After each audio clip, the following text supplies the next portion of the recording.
చేసి బలపరిచి రానున్న స్థానిక ఎన్నికలు కావచ్చు, మున్సిపల్ ఎన్నికలు కావచ్చు, ఏ ఎన్నికలకైనా సరే సర్వం మేము సిద్ధం అనే విధంగా కమిటీలు వేయటానికి మీరందరూ సిద్ధంగా ఉన్నారా అడుగుతా ఉన్నా. సిద్ధంగా ఉన్నారా? ఒక్క డీవియేషన్ పాలిటిక్స్ తప్ప ఈ రాష్ట్రంలో అధికారం వచ్చినప్పటి నుంచి మీరు గమనిస్తే ఎక్కడైనా ఏదైనా ఒక మంచి పనైనా చేశారని అడుగుతా ఉన్నా. కూటమి ప్రభుత్వం అధికారం వచ్చిన రోజే జిల్లా అమ్మేశారు, ఇసుక అమ్మేశారు మీరు. అది పోగా ఈ రోజు నువ్వు కొలమాసనపల్లి క్వారీలో అమ్ముతావు. బంగారా జిల్లా బంగారం ఏమైనా అమ్ముతా ఉండవా? నువ్వు వ్యంగ్యంగా నువ్వు మాట్లాడటం నీ స్థాయిని దిగజారుస్తుంది. గుర్తుపెట్టుకోండి అమర్నాథ్ రెడ్డి గారు అని తెలియజేస్తున్నా. హిస్టరీలో నువ్వు గుర్తుపెట్టుకోవాల్సింది నన్ను. ఎందుకంటే నువ్వు దాదాపు 7 ఎలక్షన్లలో పోటీ చేశావు, 2 ఎలక్షన్లో ఓడిపోయావు. దాంట్లో నా చేత్తో ఒకసారి, అది కూడా హిస్టరీ రిపీట్ అవుతుంది. మళ్ళీ కూడా గుర్తుపెట్టుకో.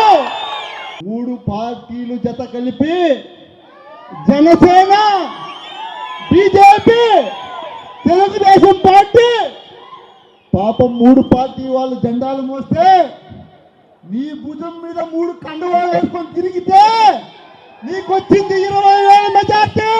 గుర్తుపెట్టుకో. నాకు ఆ రోజు జగన్మోహన్ రెడ్డి జెండా, వైఎస్ఆర్ కాంగ్రెస్ పార్టీ జెండా సోలోగా వస్తే 32,000 మెజార్టీ. ఆ రోజు 151 సీటు మాది, ఈ రోజు 164 సీట్లు మీవి. అంత గాలిలో కూడా నీకు వచ్చినటువంటి మెజార్టీ ఎంత? ఎందుకు మాట్లాడుతున్నానంటే నువ్వు మాట్లాడినటువంటి వ్యంగ్యంగా ఆ వ్యంగ్య భాషకి ఈరోజు నేను నీకు సమాధానం చెప్తా ఉండా. పలమనేరు నియోజకవర్గంలో అమర్నాథ్ రెడ్డి కన్నా మంచి క్వాలిటీస్ ఉన్నాయని మంచి పేరు మాత్రం ఈ మెజార్టీలో తెలుస్తూ ఉందా లేదా? మీరు కేసులు కట్టి ఏం పీక్కుంటారని అడుగుతూ ఉండా. గుర్తుపెట్టుకోండి. మా కార్యకర్తల్ని కానీ మమ్మల్ని కానీ మీరు ఎంత అణగదొక్కాలనుకుంటే మీకు అంత ఇబ్బంది ఉంటుంది. గుర్తుపెట్టుకోండి. రాబోయే రోజుల్లో తెలియజేస్తా ఉన్నాను. ఛాలెంజ్ చేస్తా. ఏ కార్యకర్తకైనా తెలుగుదేశం వాళ్ళకి ఫోన్ చేసి నేను బెదిరించినట్టు కానీ లేదు నాకు మీరు ఎలక్షన్లో కూడా కానీ నేను ఛాలెంజ్ చేస్తా. 2024 ఎన్నికల్లో నువ్వు మా కార్యకర్తలకు ఫోన్ చేశావు, మా నాయకులకు ఫోన్ చేసి అయ్యా నాకు అవకాశం ఏదో వస్తుంది మీరు అందరూ సహాయం చేయని అడుక్కున్నావు. కానీ ఏ తెలుగుదేశం నాయకుడికి కూడా నేను నా జీవితంలో ఫోన్ చేసి నాకు సహాయం చేయమని కూడా అడగలేదు. గుర్తుపెట్టుకోండి. అంత నిక్కచ్చిగా నేను రాజకీయం చేశాను. గుర్తుపెట్టుకోండి తెలియజేస్తా ఉన్నా. కలెక్టర్ గారు కాపాడండి. గంగవరంలో 30 కోట్ల విలువైన భూమిని కబ్జా. వైకాపా తెదేపా నాయకులు కుమ్మక్కు వంకపరంబోకు భూమి కబ్జా చేసి లేఅవుట్ ఏర్పాటు చేసినటువంటి 2 మండల నాయకుల హస్తం ఏమాత్రం పట్టించుకొని రెవెన్యూ అధికారులు అని రాశారు. నీ అన్న కొడుకో నీ తమ్ముడు కొడుకో అందరూ కలిసే కదా ఈ కబ్జా 30 కోట్లు కబ్జా చేశారు. వైఎస్ఆర్ కాంగ్రెస్ పార్టీ వాళ్ళు చెప్తా ఉండా వాళ్ళు మీకు ఎర్ర వేసి యాని కొట్టుకొని పోతారు. వాళ్ళ జతలో ఎవరు కలిసినా ఉపేక్షించేది లేదు. గుర్తుపెట్టుకోండి. నేను అప్పటికీ చెప్పాను గుడి కట్టుకోండి, పర్మిషన్ మీరు తెచ్చేయాలంటే ఇప్పుడు అంతా అవ్వదు, మీరు గుడి కావాలంటే కట్టుకోండి అని చెప్పి అప్పుడు. ఎందుకంటే గవర్నమెంట్లోకి పోయి రావాలా అని. ఎలా అంటే వీళ్ళు చాలా సీనియర్లు కదా, ఏం పేపర్లు కావాలన్నా మార్చేసినారు చూడు. అంత తొందరగా మార్చేసి కాంపౌండ్ వేసి అది కూడా వైఎస్ఆర్ కాంగ్రెస్ పార్టీ వాళ్ళ మీద రాశారంట ఆ భూమిని. అంటే మనం ఎవరు అడుక్కుండా ఉంటాం కదా రేపు. కాబట్టి వాళ్ళు మోసపూరితమైనటువంటి ఆలోచనలకు మీరు ఎవరు బలి కావద్దండి నేను మిమ్మల్ని కోరుకుంటా ఉన్నా. ఈ ఉండే కనుకనే 1:30 గంటల మధ్యాహ్నం ఇంకా ఒక్కరు కూడా అటు ఇటు కదలకుండా ఉన్నారంటే మీ అందరూ ఎన్నిక చేతులు. జగన్మోహన్ రెడ్డి ఇచ్చిన పథకాల కంటే కూడా మేము చాలా ఎక్కువ పథకాలు ఇస్తాం, ఆయన చేసిన దానికంటే ఎక్కువ చేస్తామని చెప్పి ప్రజలు నమ్మించాడు చంద్రబాబు నాయుడు గారు. వాగ్దానం నిజమని నమ్మినారు.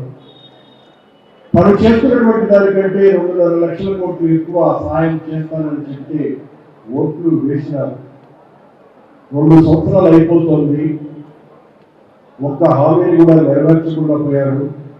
కానీ మీరందరూ గమనిస్తే ప్రతి నెల ఏదో ఒక కొత్త ఇష్యూలు తీసుకొని వచ్చి చంద్రబాబు నాయుడు గారు జగన్మోహన్ రెడ్డి చేసినటువంటి తప్పు పాపము ఘోరము అని మన మీదనే అన్ని నిందలు మోపేయడానికి కాలం గడిచిపోయేశారు. తిరుమల లడ్డులో అత్యంత పవిత్రమైనటువంటి ఆ లడ్డు కలుషితమైంది అని, అందులో ఆవు కొవ్వు కలిపారు అని ఒక నీచాతి నీచమైన ఆరోపణ సాక్షాత్తు ముఖ్యమంత్రి చేశారు. కలిపినాడు, పంది కొవ్వు కలిపినాడు, చేప నూనె కలిపినాడు అనే మాటలే వచ్చినాయి. రోజు అదే మాటలే చంద్రబాబు నాయుడు గారు, పవన్ కళ్యాణ్ గారు మాట్లాడినటువంటి మాటలన్నీ మీకు అందరికీ తెలుసు. నేను ఎందుకు ఈ ఒక్క విషయాన్ని మాత్రమే మాట్లాడుతున్నానంటే, మన మీద జగన్మోహన్ రెడ్డి గారి మీద ఏమి చేయలేక ఆత్మరక్షణలో పడిపోయినటువంటి చంద్రబాబు నాయుడు ఇక దిక్కుతోచక ఆయన ఇచ్చినటువంటి హామీలు నెరవేర్చే పరిస్థితులలో లేకపోయిన కారణంగా ప్రజలు తిరగబడేటువంటి పరిస్థితి వచ్చింది కనుక మనల్ని ప్రతిఘటించేటువంటి నాయకుడు ఒక్కడు ఈ రాష్ట్రంలో, ఆ ఒక్కడు జగన్మోహన్ రెడ్డి కనుక మతం పేరుతో దెబ్బతీయాల జగన్మోహన్ రెడ్డిని. ఇతను హిందూ వ్యతిరేకి అనే ముద్ర వేసి మనల్ని రాజకీయంగా వేలియటానికి ప్రయత్నం ప్రారంభించాడు. అది కూడా మొన్ననే మాట్లాడినాడు. మొన్న ఆయన, పవన్ కళ్యాణ్, ఆ బీజేపీ అధ్యక్షుడు ముగ్గురు కలిసి ఒకటే మాట, ఇది ఆర్థిక పరమైనటువంటి విషయం కాదు లడ్డులో, ఇది కేవలం దేవుడిని ఉద్దేశపూర్వకంగా ద్రోహం చేయటమే, హిందువుల మీద దాడి చేయటమే, హిందూ వ్యతిరేకత ఉన్న వాళ్ళు మాత్రమే ఈ పని చేస్తారు అని మాట్లాడాడు. జగన్మోహన్ రెడ్డి గారు కానీ, రాజశేఖర రెడ్డి గారు కానీ వారి పాలనలో హిందూ సమాజానికి, హైందవత్వానికి, వెంకటేశ్వర స్వామి ఆలయానికి చేసినటువంటి సేవ కరతలామలకమైనటువంటిది, అది జగద్విదితమైనటువంటిది. ఇప్పటి వరకు చరిత్రలో ఏ ఒక్క రాజు కానీ, ఏ ఒక్క ముఖ్యమంత్రి కానీ చేయనంత గొప్ప సామాజిక సేవ చేసినటువంటి వ్యక్తులు జగన్మోహన్ రెడ్డి, రాజశేఖర రెడ్డి గారు మాత్రమే. కాకపోతే మనం చేసినటువంటి తప్పల్లా ఒక్కటే, ఆ చేసినటువంటి మంచి పనుల్ని చెప్పుకోలేకపోవటమే.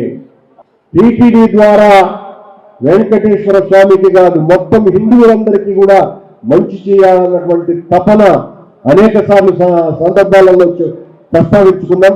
ఇక సమయం లేదు కాబట్టి మీ అందరినీ విజ్ఞప్తి చేస్తున్నా, రాజకీయాలకు మతాన్ని ముడిపెట్టి రాజకీయంగా మనల్ని అంతమొందించడానికి తిరుమల లడ్డూని ఒక చేతి నాటు బాంబుగా మార్చి మన నెత్తి మీద వేసి మన హైందవ ద్రోహునిగా చిత్రీకరించేటువంటి చంద్రబాబు, పవన్ కళ్యాణ్ గారుల యొక్క వికృత రాక్షస క్రీడను మనం ఎండగట్టాల్సినటువంటి అవసరాన్ని ఈ సమావేశం ద్వారా మరొక్కమారు గుర్తు చేస్తూ, మనలో ఎంత కసి రగులుతోందో, జగన్మోహన్ రెడ్డి గారిని ముఖ్యమంత్రిని చేయాలా, చంద్రబాబు పరిపాలనను కూకటి వేళ్లతో పెకలించి వేయాలా, తమ్ముడు వెంకయ్య గౌడను శాసనసభ్యునిగా ఎన్నుకోవాలా అన్నటువంటి మీ తపన జేజేని పలుకుతూ